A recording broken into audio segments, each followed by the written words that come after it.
agree on a spending bill. Good morning, I'm Jacqueline Sarkeesian, live from the city of Orange, where crews are working to fill a massive sinkhole that has caused a major intersection in the city to be shut down for several days. We got the latest coming up in a live report. Good morning, I'm Jillian Smuckler. Get ready to pay more for parking. Coming up, we'll tell you how much more LA drivers can expect to pay when they go to those parking meters. That's coming up next. And good morning, I'm Lauren Lister in for Jessica Holmes. A new study backs all the benefits of having friends. We'll explain. Hey there, everybody. Good morning. I'm Melvin Robert. We're taking a closer look at Taylor Swift's new album this hour, specifically songs that sound like other pop songs. Then, the Grammy Salute music icon Cyndi Lauper will take you to the big Hollywood Bowl show. All that and more coming up.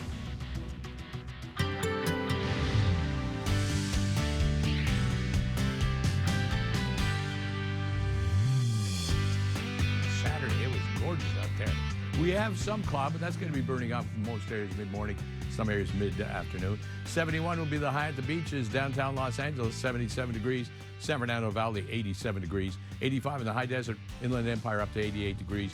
Gusty winds up to 25 miles an hour. Orange County inland up to 79 degrees. We have Kirk in traffic for Ginger.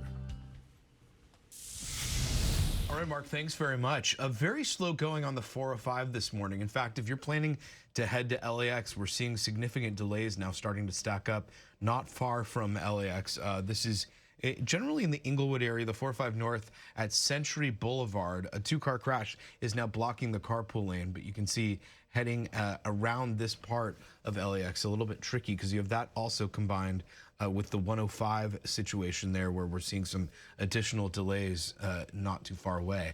Now to Orange County. Let's give you a look at how your Orange County commute is coming together so far this morning. You can see the 5, the 405, and a number of other freeways starting to pick up, at least when it comes to the delays, as those traffic volumes continue to build. Well, that is the latest on your morning commute from here in the traffic center. Eric, now back to you.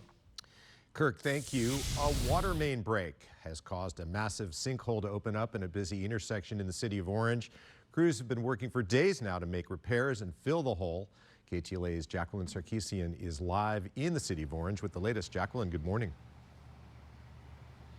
Hey, Eric, good morning to you as well. Happy Monday. Quite the commotion happening at this intersection in the city of Orange. That is because everyone is starting with their morning commute. We got a lot of people taking their kids to school, going to work. We have several people walking their kids to the nearby schools just to avoid the situation happening here. But you're going to see cement starting to be filled into this sinkhole. Workers are telling us 15 cement trucks. That's what they're expecting. How many cement trucks they're expecting it will take to fill up this sinkhole. That is because it is massive, up to 15 feet deep.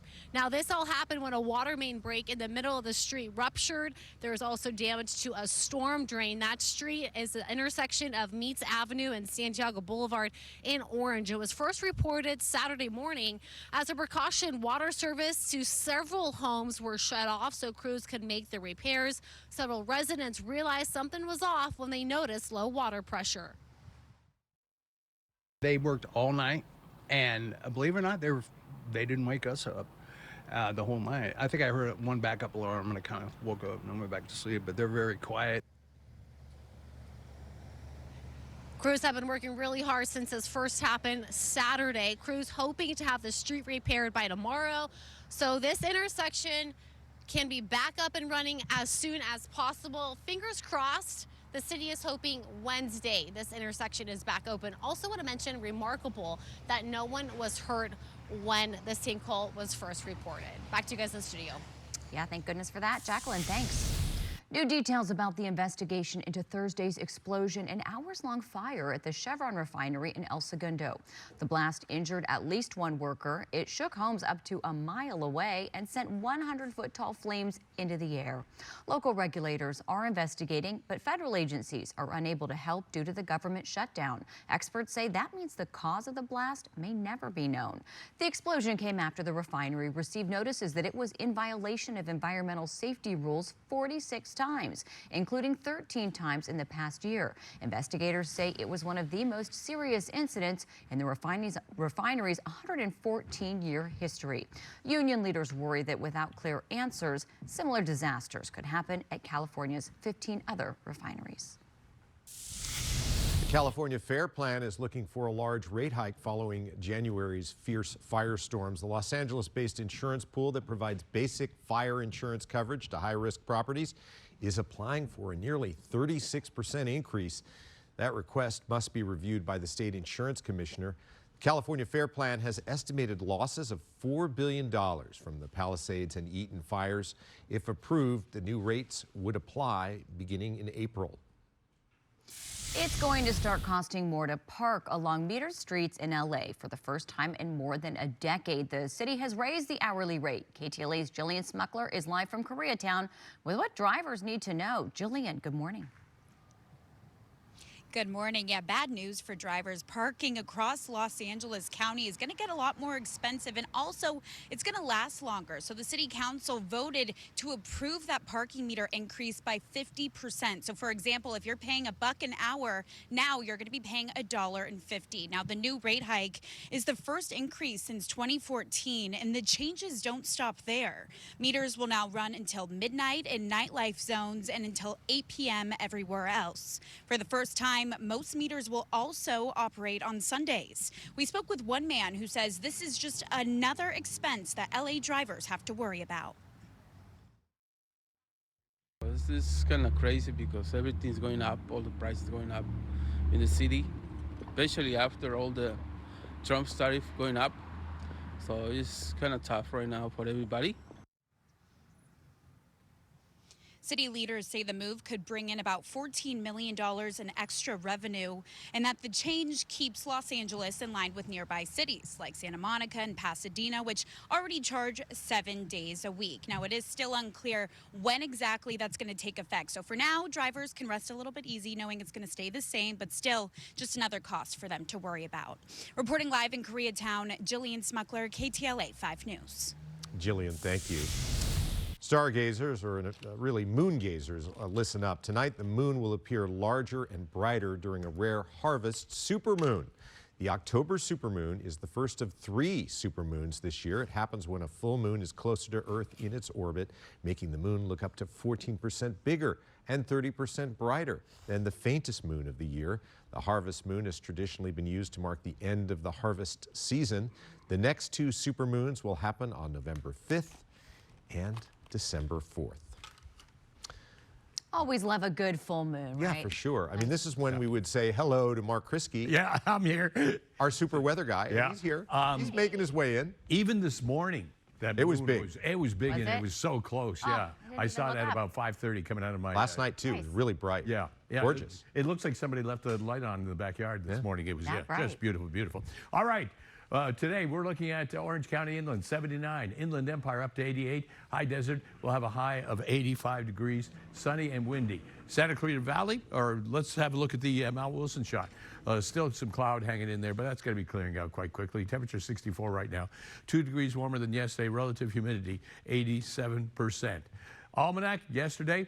Our temperature was 81 degrees, 80s average, so we're right on track. And in 1953, we hit a record of 101 degrees. Onshore flow, and we have a system which is developing once again to the southwest of us, and that could be affecting our weather by the time we get into the weekend, especially Thursday and Friday. We could see some showers. The further south, Orange County, San Diego County, that's where you have the greatest chance of getting that rain. Ventura County Inland, 76, 78 on Tuesday. And even with the rain and the possibility of rain, the temperature will stay warm and warm up because the system is bringing in energy once again from the south.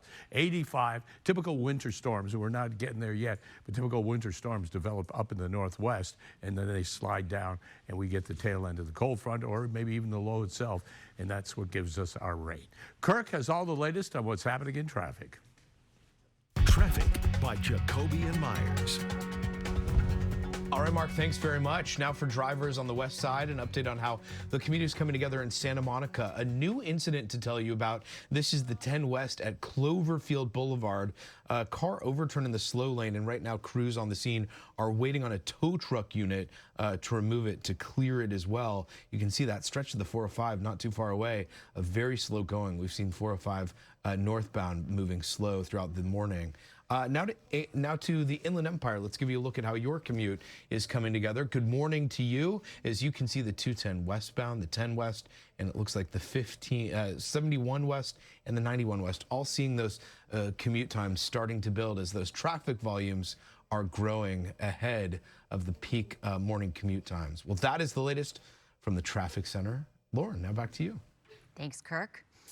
Israeli and Hamas officials will meet in Egypt this morning on a U.S. peace plan for Gaza. The talks will focus on a potential first stage of a ceasefire. It will include a partial withdrawal of Israeli forces and the release of hostages in exchange for Palestinian prisoners. U.S. Middle East envoy Steve Witkoff and President Trump's son-in-law Jared Kushner are expected to join the talks. Hamas has accepted some elements of the U.S. plan. Israel has also expressed support for the proposal. It is day 6 of the government shutdown, and there is no end in sight. The Senate has now made a handful of attempts to end the shutdown.